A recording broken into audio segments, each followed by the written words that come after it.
నమస్తే మిత్రులారా, నేను మీ శ్రీనివాస్ చౌహాన్ అడ్వకేట్. మిత్రులారా, సింగిల్ పేరెంట్గా ఉన్నటువంటి పిల్లలకు పాస్పోర్ట్లు ఇవ్వడానికి అవకాశం ఉంటుందా? అందులో పాస్పోర్ట్ జారీ చేయాలంటే తండ్రి సంతకం అవసరమా? సో మిత్రులారా, రీసెంట్గా తెలంగాణ హైకోర్టు ఒక కీలకమైనటువంటి తీర్పునిచ్చింది. భార్యాభర్తలు ఇద్దరు కూడా వారి మధ్య వచ్చినటువంటి విద్వేషాలు, వివాదాల వలన విడాకుల కేసు ఫైల్ చేసుకున్నారు. ఆ క్రమంలో వారికి జన్మించినటువంటి బిడ్డ కోర్టు యొక్క అనుమతితో తల్లి వద్దే ఉంటుంది.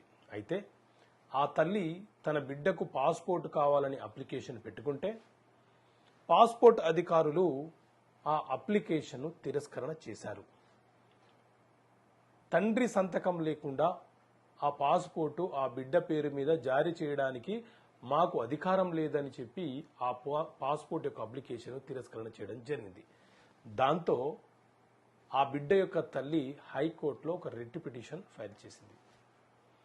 ఆర్టికల్ 226 ప్రకారంగా హైకోర్టు ఈ రిట్ పిటిషన్ ని స్వీకరించి విచారణ చేపట్టించింది. హైకోర్టు చాలా స్పష్టంగా ఇచ్చినటువంటి తీర్పు ఏంటి అంటే, పాస్పోర్ట్ల చట్టం 1967 ఆ తర్వాత జరిగినటువంటి సవరణలో ఎక్కడైనా సరే సింగిల్ పేరెంట్గా ఉన్నటువంటి పిల్లలకు పాస్పోర్ట్లు జారీ చేయకూడదు అనే నిబంధన చట్టంలో ఎక్కడ పేర్కొనలేదు.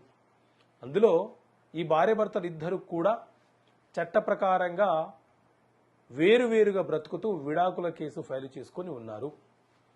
ఆ మైనర్ బిడ్డకు పాస్పోర్టు కావాలంటే తండ్రి యొక్క సంతకము కంపల్సరీ ఖచ్చితంగా ఉండాలన్న నిబంధన చట్టంలో ఎక్కడ పేర్కొనలేదు. కాబట్టి ఆ పాస్పోర్టును ఆ మైనర్ బిడ్డకు జారీ చేయాలని ఆదేశాలు ఇవ్వడం జరిగింది. సో ఇలాంటి సందర్భము విదేశాలలో ఉంటున్నటువంటి దంపతులు, లేకపోతే విదేశంలో భర్త లేకపోతే భార్య ఉండి ఇక్కడ మరొక భాగస్వామి ఉన్నప్పుడు వారికి ఉన్నటువంటి మైనర్ పిల్లలను వారు తీసుకెళ్లాలనుకున్నప్పుడు ఆ పిల్లలకు పాస్పోర్టు వీసాసు వచ్చే క్రమంలో ఇద్దరు దంపతుల యొక్క సంతకాలు అవసరమైన సందర్భాలలో ఈ సమస్య వస్తుంది. కాబట్టి మీకు ఈ సమస్యల నుంచి బయటపడాలంటే మీరు హైకోర్టులో రిట్ పిటిషన్ వేసుకొని పరిష్కరించుకునే ప్రయత్నం చేయవచ్చు. ఓకే మిత్రులారా, థ్యాంక్ యూ. జై హింద్.